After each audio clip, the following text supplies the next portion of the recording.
시들로 갑시다. 오늘은 27번째 시간입니다. 시편에 대해서 함께 생각해 보고자 합니다. 시편은 아마도 이번 시간과 다음 시간 2시간에 걸쳐서 그렇게 살펴볼 것입니다. 먼저 시편의 명칭은 성경 전체에서 시편이 가장 장수도 많고 그죠? 150편으로 이루어져 있죠. 그죠? 그리고 그 분량도 가장 많다는 것은 아마 아실 것입니다. 이 시편은 한마디로 요약하면 하나님을 찬양하는 노래들, 그래서 시편이라고 표현을 하죠. 그죠?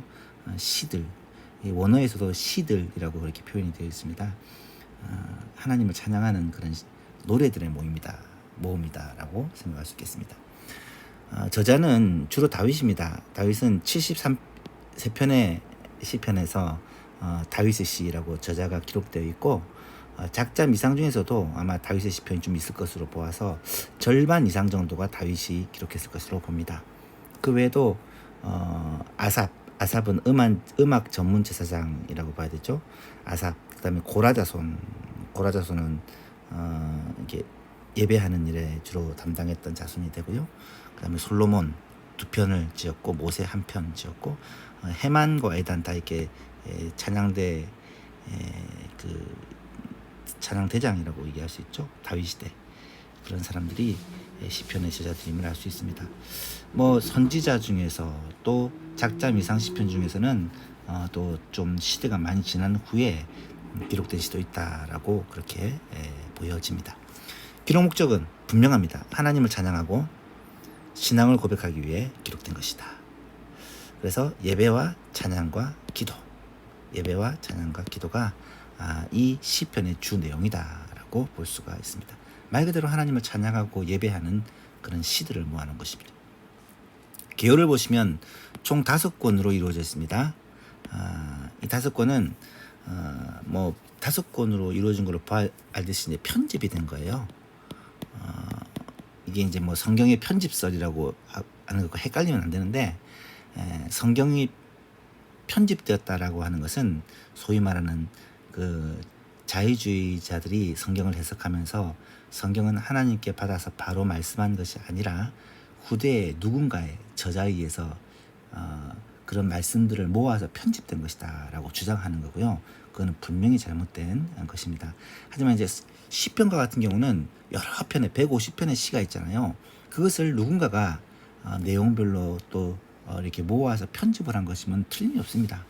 이거는 시 자체는 하나님을 찬양하고 예배하고 했을 때 물론 성령께서 영감하심으로 그 내용에 있어서 문제가 있다거나 잘못된 것이 아니지만, 이것들을 누군가가 후대에 모아서 편집해서, 그것도 한 번이 아니라 여러 차례 걸쳐서 시대가 오래 지속되면서 이 시편이 편집되어 왔을 것으로 그렇게 볼 수 있습니다. 그래서 그러니까 5권으로 그렇게 분류가 되어 있고, 각 편에 이제 여러 시편들이 모아놨는데, 1편과 2편은 주로 다윗 이 시편이 많습니다.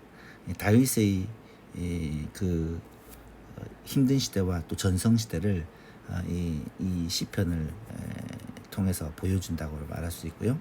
그리고 마지막 5편도 다윗이 많습니다.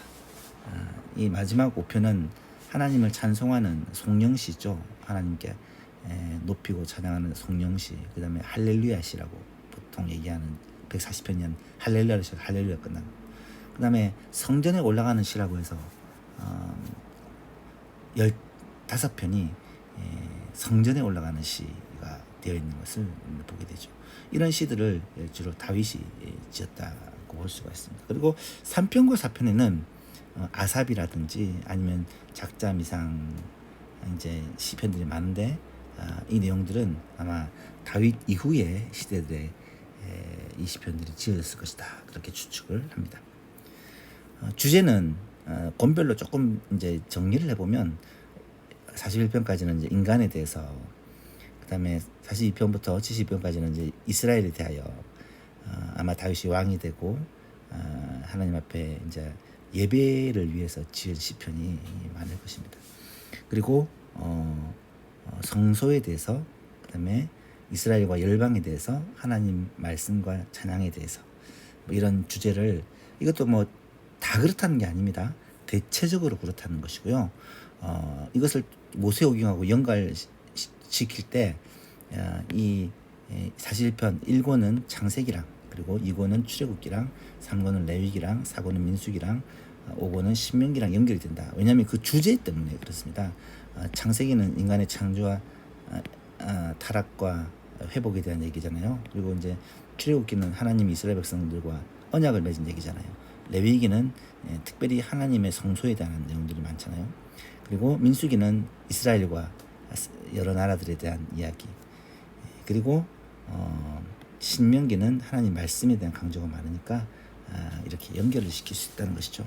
아마도 이 편집자가 편집을 하면서 이런 율법에 대한 느낌을 염두에 두고 편집을 했을 것이다. 그렇게 추측해 볼 수가 있습니다. 성경을 기록한 사람도 하나님의 영광을 받았지만 저는 확신합니다. 편집한 사람도, 이 150편을 이런 식으로 모아서 편집한 사람도 분명히 성령의 영감을 받아 그렇게 편집하고 이 시편을 만들었을 것이다 라고 알 수가 있죠. 시편의 연대는 주로 다윗이 됩니다. 말했죠. 다윗이 절반 이상이 됐죠. 다윗이 창작한 시편이 아주 많고요. 73 플러스 알파니까 그죠. 굉장히 많은 수를 창작했고, 솔로몬이 두 편 창작했지만 어쨌든 이 다윗과 솔로몬 시대에 주로 창작을 많이 했고, 이 창작한 것이 다윗 시대 이후 솔로몬이 성전을 이제 건축한 이후에 이 성전에서 이 시편들이 불렸을 것으로 추측됩니다. 다윗이 지은 시편들, 주로 1권과 2권에 있는 시편들은 아마 이 성전에서 많이 불렸을 것이다 추측할 수 있고요. 또 그 5권에 있는 그런 할렐루야 시편이라든지 성전에 오르는 노래, 이런 것도 아마 성전에서 많이 불리고 백성들에게서 많이 낭독되었을 것으로 봅니다. 그리고 이 시대에 또 창작도 같이 이루어지고, 그러니까 이 왕정시대에는 또 새로운 시편이 계속해서 만들어지면서 동시에 성전에서 예배 때 이 성전이 불려지고 사용되었을 것이다 알 수가 있습니다.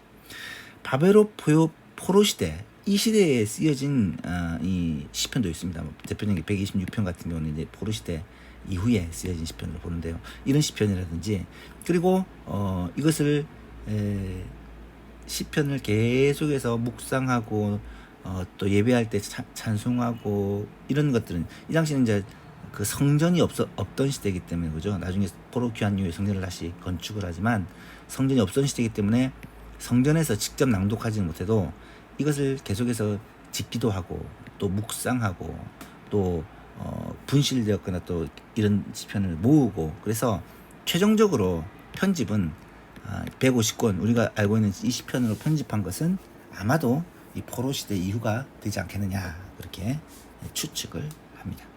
그래서 이제 이 오랜 시대에 걸쳐서 이 시편이 기록되었다. 그러니까 시편은 뭐 한 시기에 누군가에서 기록된 게 아니고, 이런 시대를 거치면서 처음 다윗이 시편을 기록했지만 이것을 직접 책에다 내고 다윗의 시편 이렇게 모아서 만들진 않았어요. 시편을 만들고 그런 것들이 기록되었는데, 그것이 다 시간이 지난 후에 누군가에서 또 다 모아지고, 물론 이제 구전으로 계속해서 이어져 왔겠죠. 예배에 사용한 시편은 또 분명히 기록으로 남았겠죠. 그런 것들을 누군가가 다 모아서 이 바벨론 포로 시대 혹은 그 이후에 최종 편집해서 오늘날 우리가 갖고 있는 시편으로 만들었을 것이다 추측을 해볼 수가 있겠습니다. 시편의 수집과 편집 과정을 조금 설명을 하면, 아까 말했죠. 이런 시편의 제자들이 개별적인 예배 혹은 찬양의 목적으로, 간증의 목적으로 이 시편을 창작하면, 이것들을 이제 주로 왕국 시대에 예배 때 사용하기도 하면서, 그다음에 이제 이것들을 다 이제 모아가지고 예배용으로 만들고, 거기다가 이제 고라자손, 아삽 찬양을 맡은, 그리고 고라자손은 성전을 맡은 이런 사람들이 또 추가를 하죠, 그죠? 이 고라자손들도 누군가가 지었다라기보다는 당시에 많은 이 시편들을 편집하고 모아서 이렇게 고라자손들이 책으로 냈을 것으로 추측을 합니다. 그래서 이 고라자 시편도 어쩌면 다윗의 시도 있었을 것이고, 뭐 솔로몬의 시도 있을 수 있고, 다른 사람의 시도 있을 수 있는데, 어쨌든 그 사람들의 시를 모아서 고라자손의 시집을 만들었다. 그리고 아삽도 자신이 창작을 해서 이것들을 다 모아서 또 시편집을 만들고, 이건 이제 왕국 후기 포로기 포로 귀환시입니다. 이것을 가지고 시편집을 만들고, 또 성전에 올라가는 노래나 할렐루야 시편이나 이런 것들이 이제 추가가 되어서 총 150권으로, 물론 이 성전에 올라가는 노래인데 할렐루야 시편 같은 경우도 사실은 다윗이 지은 시편이 많습니다. 그거는 그 전에 책에 없었던 건데 나중에 다 찾아서 포함시켜서 오늘날 가지고 있는 150편. 이거는 아마 제2성전 시기라는 것은 이 귀한 시기, 포로 귀한 시기를 말하죠. 그때 이 150권의 5권으로 150편의 5권으로 구성된 시편이 완성되었을 것이다. 추측을 할 수가 있겠습니다. 시편의 표제. 우리가 시편을 공부하면서 제일 중요한 게 뭐냐면, 시편은 말 그대로 시라는 것이 시, 우문. 이 시를 읽을 때 우리가 어떻게 합니까? 시를 읽을 때 이것을 뭐 분석하고 공부하고 하다기보다는 이 시가 이야기하는 것들을 그대로 좀 느끼고 공감하고 또 그것을 묵상하고 하잖아요. 그죠? 그러니까 이 시로 일단 읽을 필요가 있다는 거예요. 시편을 읽을 때 그냥 일반적인 성경을 또 읽을 때와는 좀 다른 이런 새로운 장르의 문학 작품이기도 하고 하나님 말씀이지만, 그래서 시편 읽을 때는 그냥 좀 이 말씀을 통해 주시는 메시지를 좀 느껴야 돼요. 이 말씀을 통해서 하나님을 만나고 느끼고 또 그 고백과 찬송을 정말 하면서 이것을 나의 고백과 찬송으로 하는 좀 이런 감성적인 부분이 굉장히 중요하다는 것을 우리가 알고 이 시편을 읽어야 됩니다. 그래서 제일 많은 사람들이 읽는 성경 중에 하나가 시편이라는 게 이런 감성적인 부분들이 시편에 굉장히 풍성하게 나타나기 때문에 더 많은 사람들이 찾고 읽는 거죠. 저도 사실 기도할 때나 뭐 시편을 참 좋아하고 많이 읽고 또 인용하기도 하고 얘기를 하기도 하는데, 이 시편이 그 내용에 있어서 굉장히 참 와닿을 때가 많아요. 그래서 이제 이 시편은 시니까 시로서 좀 읽었으면 좋겠다 라는 것을 말씀드리고 싶고, 표제라는 게 있어요. 표제. 이거 뭐 제목이라고 하기도 그렇고, 이 시편에 대한 어떤 그 설명을 하는 내용들입니다. 근데 이 설명들을 볼 때 이거 중요합니다. 시편 중에 116개는 표제가 붙어 있습니다. 없는 것도 있단 말이죠. 이 시편은, 이 표제는 저자가 붙인 게 아니라 편집 과정에서 붙여졌을 가능성이 높다. 저자가 직접 붙인 게 아니라 이 시편을 모아서 묵상하고 편집하는 과정에서 이 시편의 설명으로 붙여진, 이거는 그래서 이 자체가 뭐 성경 말씀이다 라고 말하기는 어렵고, 이 성경에 대한 설명이다 라고 이해를 하시는 게 좋습니다. 그래서 표제들은 주로 저자, 모음집의 이름, 시의 종류, 음악적인 설명, 뭐 예전적인 설명, 뭐 무슨 예배를 위한 시다, 뭐 무슨 악기에 맞춘 노래다, 뭐 이런 식으로 설명하고 역사적인 배경들도 이야기하는 경우가 종종 있죠. 그래서 표제를 어떤 시편의 목적이나 타이틀, 이 시편의 방향으로 이해해서는 안 되고 그냥 시편을 해석하는 단서로 제공한다 정도로, 이거는 뭐 이게 다 하나님의 말씀 이렇게 생각하지 마시고 이 말씀에 대한 설명이라고 생각하시고 이 내용을 읽을 때 이것을 알고 읽으면 굉장히 이해가 쉽고 잘 와닿는다, 그런 차원에서 표제를 활용할 필요가 있겠습니다.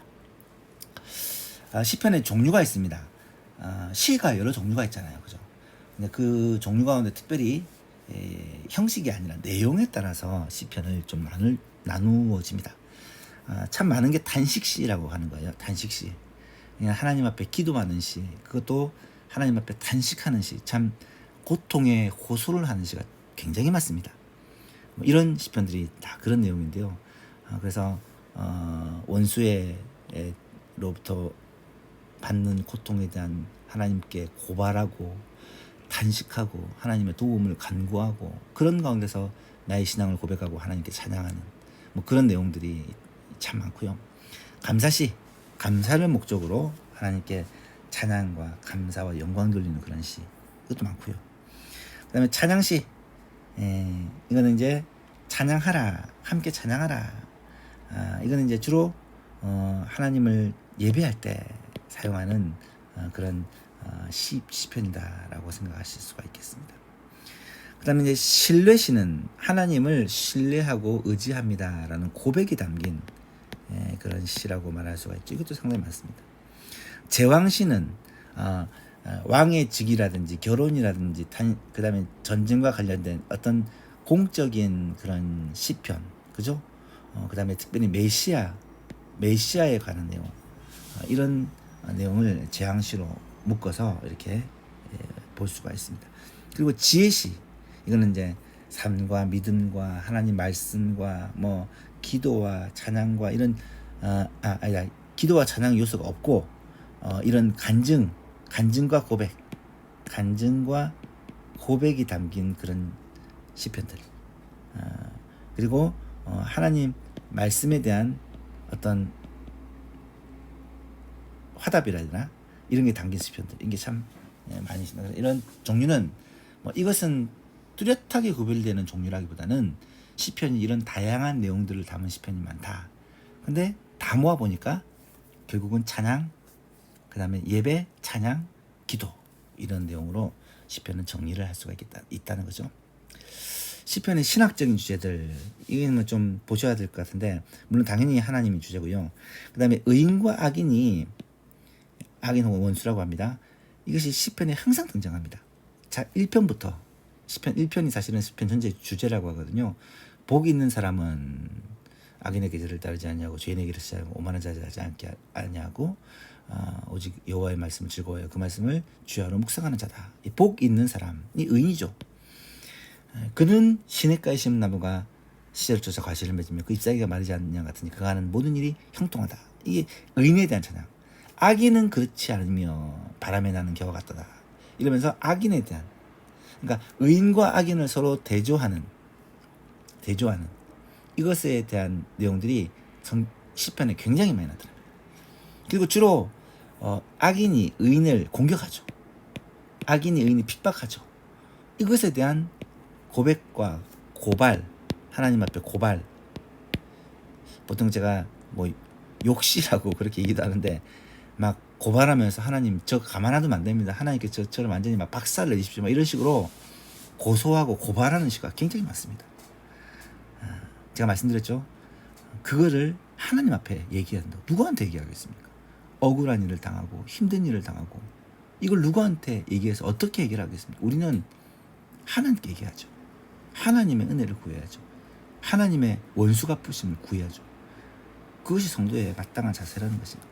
그래서 이런 시, 특히 다윗이 이런 시를 참 많이 지어요.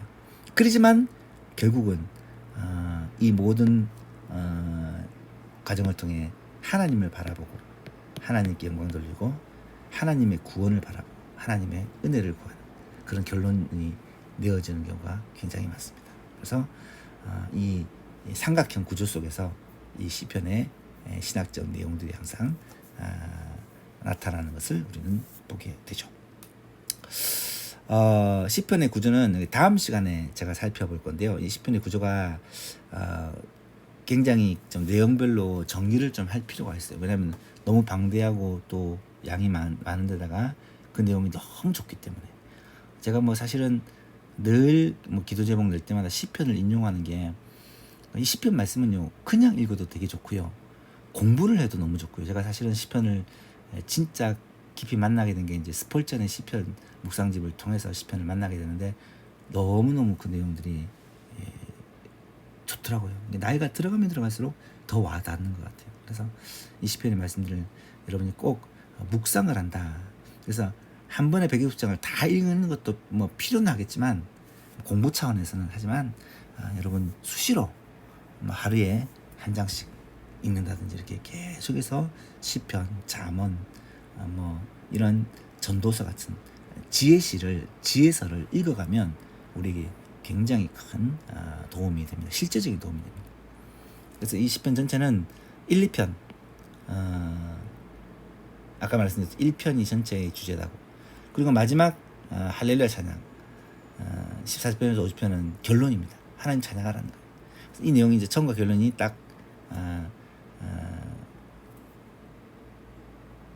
처음과 끝에 결론 그 주제가 나타나고 그 가운데 5권의 시편이 쫙 들어가게 되는데 이 5권의 시편을 얘기할 때 다윗 이 다윗과 항상 연결이 되어서 이야기를 하고 풀어갑니다. 그래서 이제 다음 주일에 이 다윗에 대한 이 시편을 쭉 좀 설명을 하면서 그렇게 이 내용을 하나씩 설명했으면 좋겠습니다. 이번 주에 시편을 읽어야 되는데 여러분 뭐 150편 어떻게 한 주에 다 읽겠습니까? 읽는 데까지 읽고 그리고 시편은 한꺼번에 많이 읽는 것보다 깊이 읽는 게 굉장히 중요합니다. 그래서 양을 다 읽지 못하더라도 조금씩이라도 읽고 뭐 다른 성경 읽을 때도 시편은 항상 뭐 하루에 한 편씩이라도 그렇게 읽어가는 습관을 기르는 게 참 좋을 것 같아요. 그래서 시편을 가까이 하고 늘 읽는 습관, 또 기도할 때 시편을 암송하고 또 시편을 한번 낭독하고 기도하는 습관, 이게 참 아주 유익하고 필요한 것 같습니다. 그래서 시편의 구조에 대해서는 또 상세 내용에 대해서는 다음 주에 한 번 더 살펴보도록 하겠습니다. 오늘은 여기까지.